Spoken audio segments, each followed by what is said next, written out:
This is the disclaimer for Wildlife Control Consultant and Pest Geek Podcast with Living the Wildlife Podcast. Always follow national, state, provincial, and local laws when using pesticides and or other control methods to manage pests. Wildlife Control Consultant, LLC, Pest Geek Podcast, Living the Wildlife Podcast, Stephen Vantassel, or their or his affiliates are not responsible for followers' use of the information provided here. Hi everyone, Stephen Vantassel here, bringing you another episode of Living the Wildlife as part of the Pest Geek Podcast family. Hey, glad to have you on board. Let me take a few moments and just to ask you to be sure you subscribe to our channel. Give us a like if you would. Ring the little bell there if you're looking at it on YouTube. Of course, you can also visit me on Rumble, where I post these podcasts in my Wildlife Control Consultant page with Rumble, because, you know, like with YouTube, you never know when they're going to basically deplatform you, right? Because of the censorious people that they are over there. But I digress. So if you have comments or questions about the podcast, definitely reach out to me at wildlifecontrolconsultant@gmail.com. That's wildlifecontrolconsultant@gmail.com. Would love to hear from you if you have interests in perhaps doing some dedicated personal training, perhaps for your company, or you're looking for some ghostwriting with some manuals and things like that, or perhaps you have a book that you have inside you that you want to get written, or you have maybe a book to sell. Perhaps you came into inheritance and you want to kind of sell a book on wildlife control or trapping. I'd love to be hear about that as well, and perhaps we can talk about it. So glad to have you on board, and definitely love to hear your comments, thoughts, suggestions for future shows, because otherwise I'm just going to talk about what I want to talk about. Well, in our last podcast, I talked about the Vertebrate Pest Conference, and in this podcast, I thought I would highlight one of the companies that I learned about when I was at the Vertebrate Pest Conference, and I was rather impressed. Now, we don't have feral hogs in Maine, so I've never had the pleasure or opportunity to trap one or shoot one because I've been in states where we haven't had feral hogs, or if we did, then it was illegal to hunt them because those states properly decided not to create a hunting culture, because once you start hunting feral hogs, people love to hunt them, and then they mysteriously move around the state in ways that don't require them walking, if you get what I'm saying. They tend to get help from people that put them in the back of a pickup, move them around the state so they can have other opportunities, and they're really a devastating animal. So let's talk a little bit about feral hogs. Some wildlife control operators out there are certainly doing it, but it's certainly been a pain. But before we get into that, let's talk a little bit more about feral hogs. Well, this is a website from the USDA Wildlife Services, APHIS, so APHIS, USDA, United States Department of Agriculture is a big organization, and they have subgroups underneath them. And just like all governments, they branch out into different areas. And Animal Protection Health Inspection Service, that's APHIS, APHIS. Underneath them is Wildlife Services, and they have an interesting little map here. Let me try to blow this up a little bit for you. This is, if you do a little Google search, the history of feral swine in the Americas, and we're primarily interested in, of course, the United States, which is where my podcast did, but feral hogs can be a huge problem elsewhere. So let me try to blow this up a little bit. And they have these distribution maps, and so we can start with the history of feral swine. Historically, they were brought here by the conquistadors and, of course, other people that immigrated to the new world, and they are basically pigs that have been allowed to go wild. And so some of them have a Russian background, and some have, I guess, a more European background. Nevertheless, they're all destructive here, and they don't belong in North America. They're not native to North America. They were brought here by, I guess, various white people, for lack of a better word. But so if you look at this map, it shows you how feral hogs have spread across the United States, starting in 1982 primarily concentrated in the southern tier of the United States along the Gulf Coast, and then some, of course, out in the California region. And then we move fast forward to 2004 and look at how much more purple or blue, depending on how you see that, how they've expanded incredibly. You can even look up here in the state of Nebraska had some feral hogs. And then we get out to 2016. Notice how Nebraska is empty because they had a dedicated effort to eliminate the presence of feral hogs. They had some small outbreaks. Possibly some were moved there, but many of them, of course, moved across from Kansas, because you saw here below us, Kansas had some, and there was some serious money put into some aerial gunning, and I believe some trapping as well, and they got rid of them out of Nebraska. And even looks like even Kansas has done a pretty good job knocking them down as of 2016, but there's been a lot of pressure coming up from Oklahoma, and of course, it is hard to control feral hogs. It can be very expensive, and especially if you have people that are moving them around and they're not really helpful, it can be very hard for states to get rid of them. So fast forward again to 2017, and you start seeing them. Now we start getting them way up here in the New England area. It's like we saw here in 2004. Excuse me, 2004, we get a little spot up here, up in the New Hampshire, Vermont area. 2016, notice how they're more numerous up there. And then 2017, they're really kind of implanted. 2018, they're really moving along. 2019, they're still there. 2020, it looks like their numbers have dropped a little bit because the purple or blue line, depending on how you see, it's gotten a little bit thinner up there, but you can see how it has been a long road, and you can see how even places like New Mexico and Arizona have done a lot of work trying to reduce the presence of feral hogs as of 2017. Then we're getting out to 2018, of course, and you can still see the presence of feral hogs. And then 2021, we're basically where we're at here. And we even have some up there in North Dakota, believe it or not. It's a huge, huge problem. And that means for you as a wildlife control operator, for you in places where you're allowed to control feral hogs, this is an opportunity. Excuse me.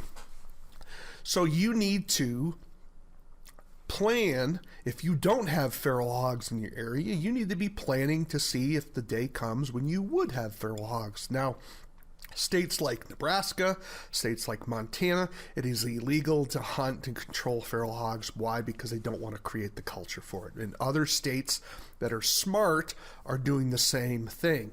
But for those of you in those southern tier states and some of those western states where feral hogs are present, you may not have some of those restrictions. Of course, always check your local laws.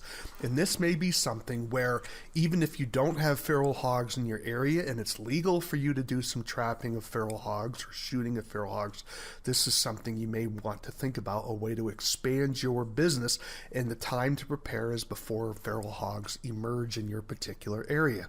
Now, as a side note, those of you who live in states where feral hogs occur, or you think are likely to occur, and that means any border state of a state that has feral hogs, they're likely going to spill over. This is an opportunity for you as wildlife control operators to band together and lobby the state to make sure that you as wildlife control professionals are part of the solution for this. This is different than sport hunting. You are paid professionals to remove problem animals, and you should be able to, in my opinion, be able to make money doing that. Unfortunately, a lot of wildlife control operators, and you can listen to one of my earlier podcasts where I talk about the role of organization as wildlife control operators.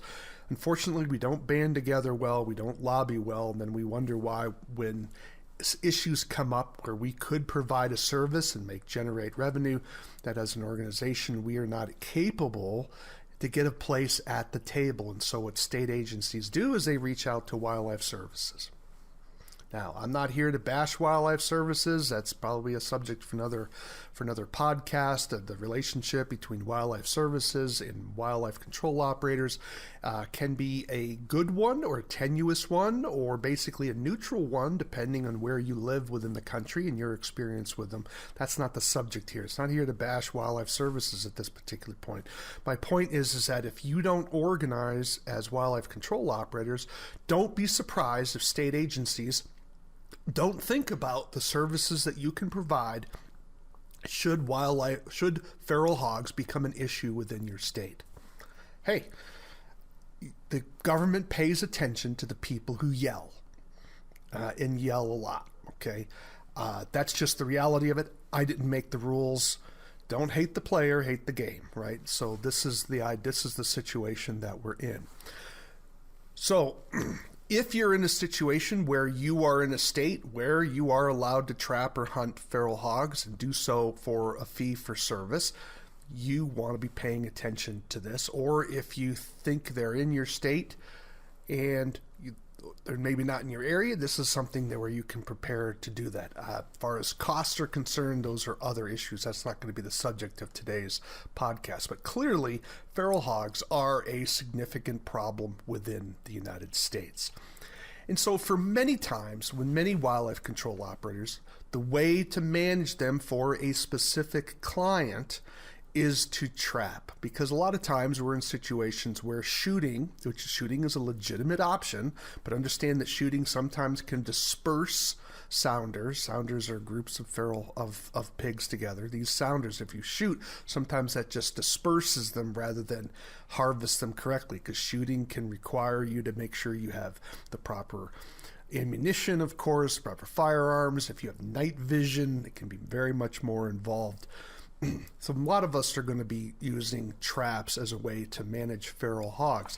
And there are a variety of traps available. Let's take a look at some of those traps. I'm just simply listing some of them here using a Google search with Google Images feral hog traps. Okay, so look at what we have here. A lot of times you'll see these large round type traps. These are multiple catch traps, usually with some sort of a one-way door, or they have a lot of things now where you have an electronic door closure. So you're basically feeding the feral hogs, are getting comfortable coming into the trap, and then you have a camera on site and you make sure you can get the whole sounder, and then you press a button and the door closes. Pretty cool. That is obviously a rather expensive type trap. You have to set it up, put the posts in, you have to have the what's the word I'm looking for? You have to have the fencing material, and it's usually round, because if you have it square, they will pile up into a corner and one will get out. And you need to build it strong, because they will charge these fences and try to break through them. So feral hogs are pretty powerful animals, and so typically these multiple catch traps are round. But there's also traps that are designed to catch one. Here's an example of one of those traps that I have here. This is put out by Jaeger Pro. This is an organization that specializes in hog control, and there's your simple guillotine style door, and you basically feed the feral hogs. You kind of bait them in with some grain. They finally step on the treadle, and voila, they get caught. Typically a trap like this is used for capturing a single feral hog. And perhaps this would be used in an area where you're in a neighborhood, where you would use the larger multiple catch traps in areas like farms or people who have acreage. But if you're just trapping in someone's, maybe half-acre lot and they have a feral hog moving through and you're just going to catch one, then that's obviously is a trap that you would want to use. And Jaeger Pro probably should do a podcast on this company. They are a specialist within the area of feral hog removal. You may want to encounter some of their training materials and information, because they specialize. I've heard the owner speak. It is an impressive thing to behold. He has quite a system, and you may want to introduce yourself to his system if you're looking to get into some eradication level philosophy of feral hogs rather than just simply harvesting. And so these These traps, of course, come in a variety of options. You have single capture traps, you have multiple catch traps. Sometimes these traps are sophisticated enough where they actually are above ground because feral hogs learn. So if you try to capture a sounder and you miss and one escapes, they get educated and then they become a little bit more trap shy. And some of them are actually designed so they will actually drop. You press a button, you have cameras, you press a button and it drops and you catch the entire sounder that way. So there's a variety of traps available. Here's one where it's basically a kind of a single door, multiple catch type trap, but you probably can catch a couple of feral hogs in here, but notice it uses sort of a push door through rather than kind of guillotine door that you would get with a treadle system. So there's a lot of ways to mix and match. The challenge with these types of traps is they're bulky, they take up an incredible amount of room, they are also heavy. And so they often won't fit in the back of your truck if you have a cap on it, for example. So you're going to have either a trailer or a dedicated vehicle where you can pile these in the back, and you're not able to get a lot of them. And so they're a hassle, okay? And so they're effective, they definitively work, and they've had a long history behind them, but they're certainly not convenient. That's where we get to this other trap. And this is called the Pig Brig. And when I saw it at the Vertebrate Pest Conference, this was the 30th Vertebrate Pest Conference that occurred in Reno just this month, and this is 2022. It uses a very ingenious 2-net system. Fascinating. So yeah, you have to have some posts. Hopefully I can blow this picture up. Yes, I can. So notice how it works. You have an outer net and then an inner net, and it's all held up with some fence posts, and then you, of course, have your staking to keep things secure. It's a high-tension nylon wire. Not high tension is the wrong word. A high tensile strength nylon so that the pigs can't cut their way through it or punch their way through it. And the way it's designed is just like you have those one-way door traps that force them to lift their head to open the door up. So let me just have my hand here. And so they will lift up the door with their head, and then when they get inside, the door closes behind them. Well, instead of using something that's metal, it uses the net to do that. So you would pour the corn or whatever grain you're using and get them comfortable going in and out, and then you would sort of drop the net down, and so they would lift it up with their head, squeeze through, but then the net would drop behind them. And so if they tried to work their way out, they're literally standing on top of the net, and they don't hurt themselves because the net has some give to it. And you can catch, I think he says the most he's had catch in one of these is, I think, in the 40s, if memory serves, from what he told me on the phone. But when I looked at this, I thought, what a unique, simple idea. You're like, why didn't I think of that? Now, you may say, well, Stephen, what's the big deal about this trap? Well, because this particular trap folds up into the area of sort of a large suitcase. Now think about that in terms of wildlife control operators' storage capability, right? So if you can fold this net up into I'll call it a 3x2 suitcase, maybe 3x2x2, so it's fairly substantial, but it's not something that's so unwieldy you can't throw it in the back seat of your vehicle or in the back of your truck. And then you just have your posts that you could probably put up with your ladders or strap them or just slide them in the back of your truck. You don't have this solid steel cage trap like one of these that's not going to be foldable, and it's just going to be bulky as all get out, and as well as heavy. So you could hurt yourself moving some of these things because they're so heavy. But the net obviously is going to be significantly lighter and easier to handle, and it shrinks up and takes up less storage space. Because remember, as a business person, Traps take up space, traps take up storage, and that costs you money because you're paying taxes on the land that you have, or if you're renting, you're paying often rent by the basis of square footage. So storage matters in the long term, and plus it's a matter of convenience. You could have a couple of these traps, multiple catch traps in the back of your yard, plus you're dealing with something that is relatively easy to handle. Now, what he did notice is that you can have raccoons caught in this particular trap. You say, well, why wouldn't they climb over? Well, they could climb out of it, but sometimes you can have an overhanging net at the top to keep animals from going out and over.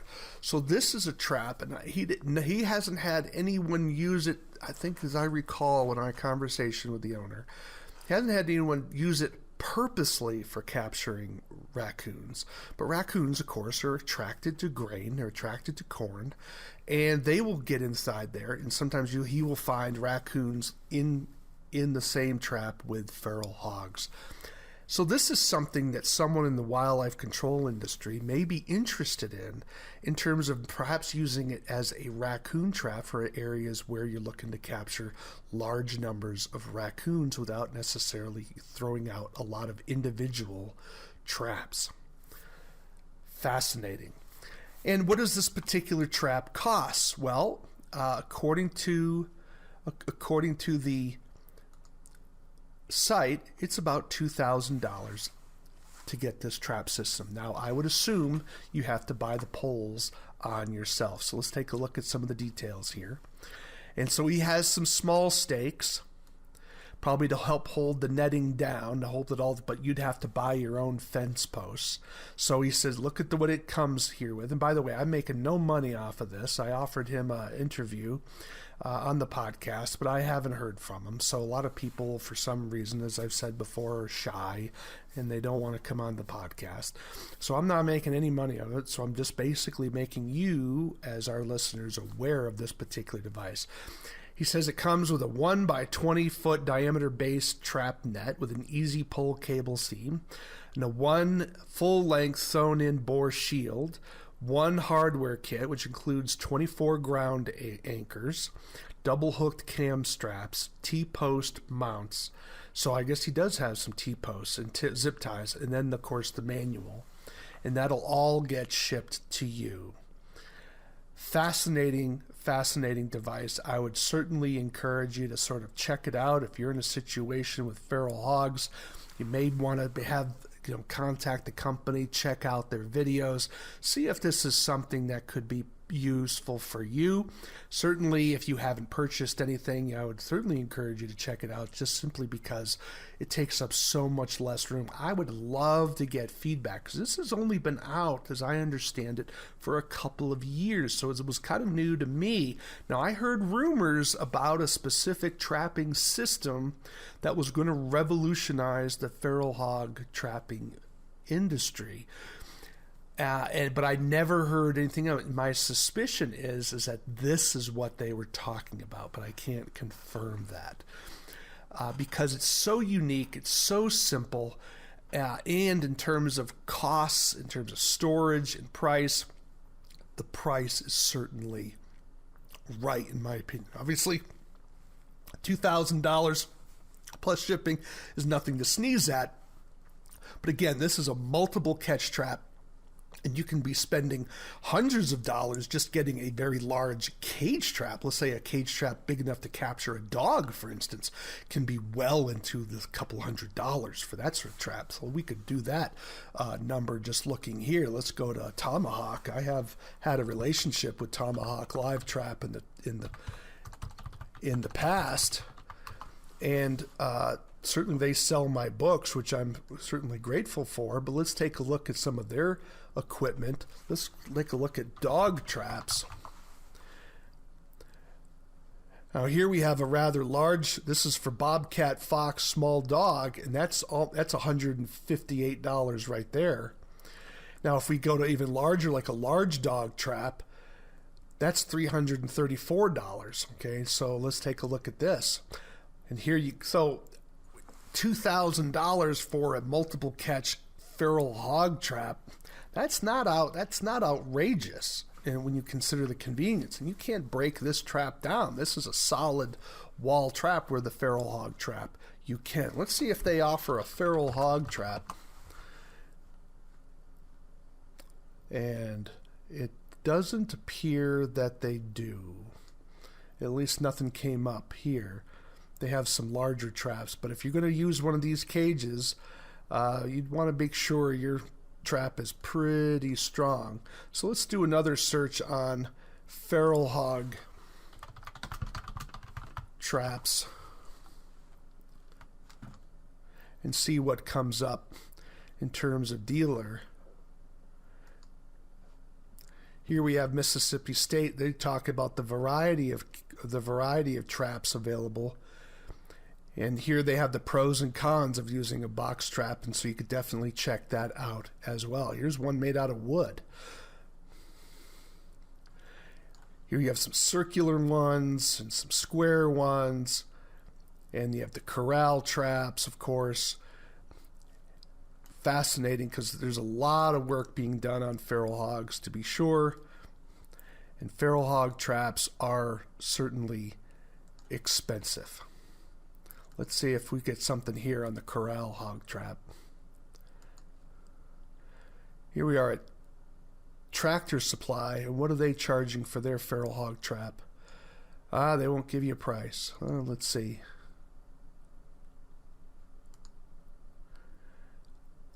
This one's $400. But again, it doesn't break. It doesn't break down. Okay, so this is something definitely to think about. Or you could buy the hog trap and gate and create your own fence. So there's some options.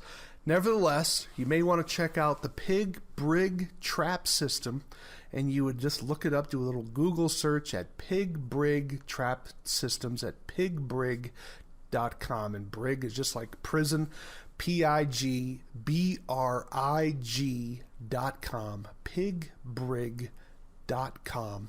And check it out, and you may find this is something useful for your particular business, or if you're looking to get into feral hog control, another tool in the toolbox for you to consider that may fit the needs that you have depending on the level of volume you have. But check it out. Love to get your comments. Of course, you can reach me at wildlifecontrolconsultant@gmail.com. That's wildlifecontrolconsultant@gmail.com. I'd love to hear your comments if you've used this trap, positive or negative. Again, I don't make any money or lose any money based on this particular trap. I just thought I would make you aware of it. Love to get your comments on shows. If ideas for future shows, you can definitely reach out to me. And of course, if you're looking for consulting or books or ghostwriting, that you can certainly reach out for me for that. Perhaps you have a PowerPoint presentation that you need to give and you want someone to kind of give it a once over and to help you with some layout and design issues. You can certainly reach out to me again. wildlifecontrolconsultant@gmail.com. Well, you've been listening to Stephen Vantassel, Living the Wildlife, as part of the Pest Geek podcast family. And why do we call it the Living the Wildlife? Because we want you to live the wildlife, not be the wildlife. Take care, everyone.